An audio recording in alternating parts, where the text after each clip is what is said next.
di jalan Allah. Ini Masjid Enam Syuhada lagi dikunjungi sama Ketua Hilmi.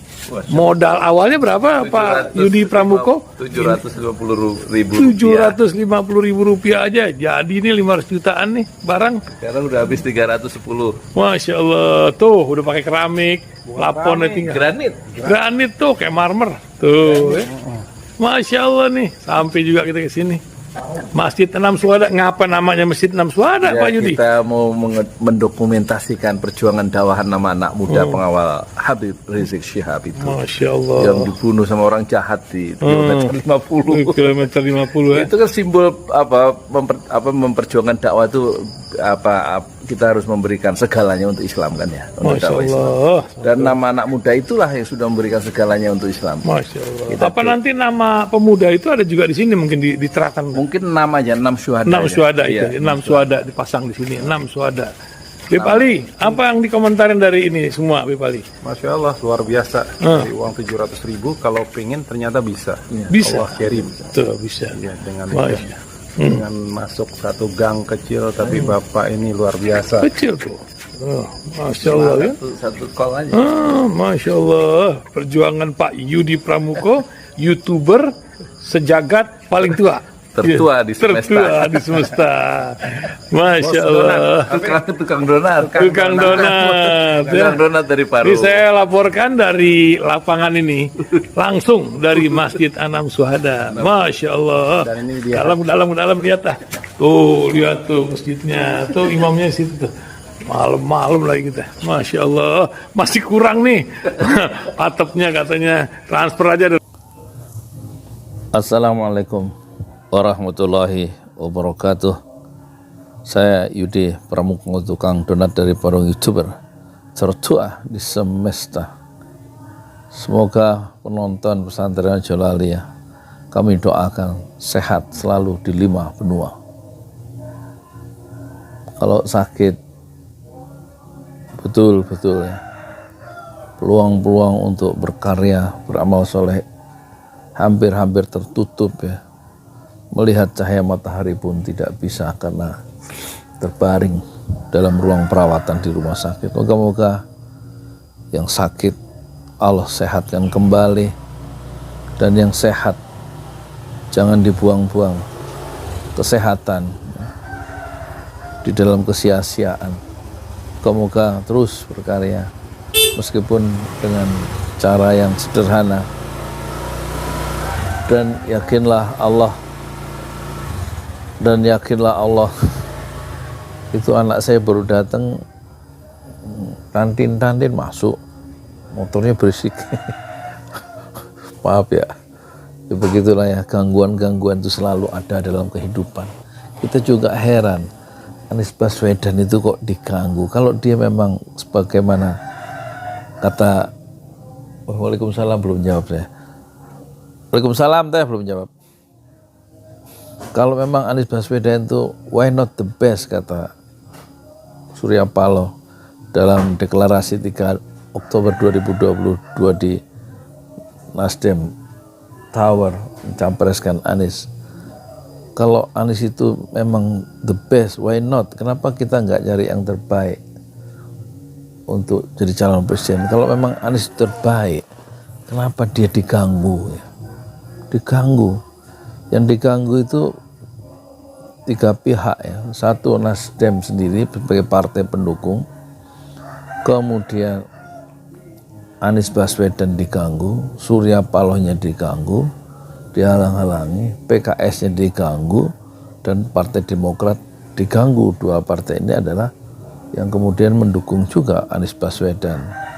Karena gabungan dari Partai Demokrat, PKS, dan Nasdem itu 163 kursi. Kalau mereka digabung, kalau tidak salah Nasdem itu 59 kursi ya. Kemudian Demokrat itu 54 kursi. PKS itu 50 kursi. Jadi 163 kursi. Sementara aturan pemilu,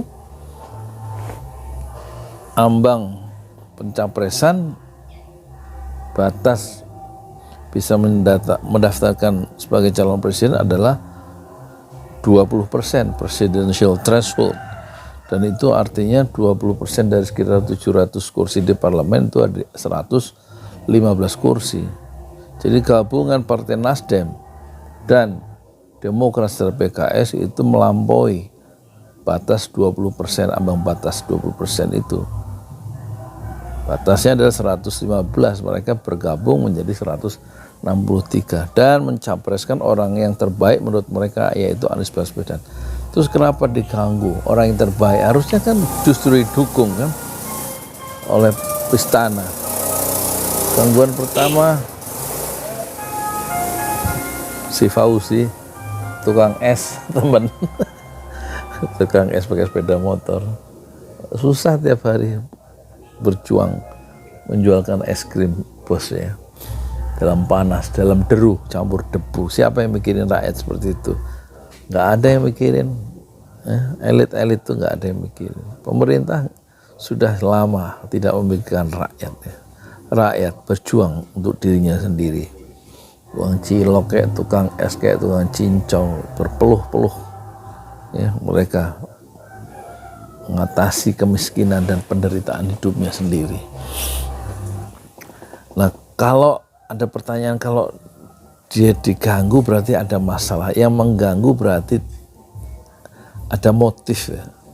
Keinginan, kepentingannya atau kenikmatannya atau privilege-nya atau keistimewaan yang dia sudah dapat selama ini bertahun-tahun sebagai penguasa, sebagai kelompok penguasa, tentu tidak ingin diganggu dengan orang yang seperti Anies Baswedan.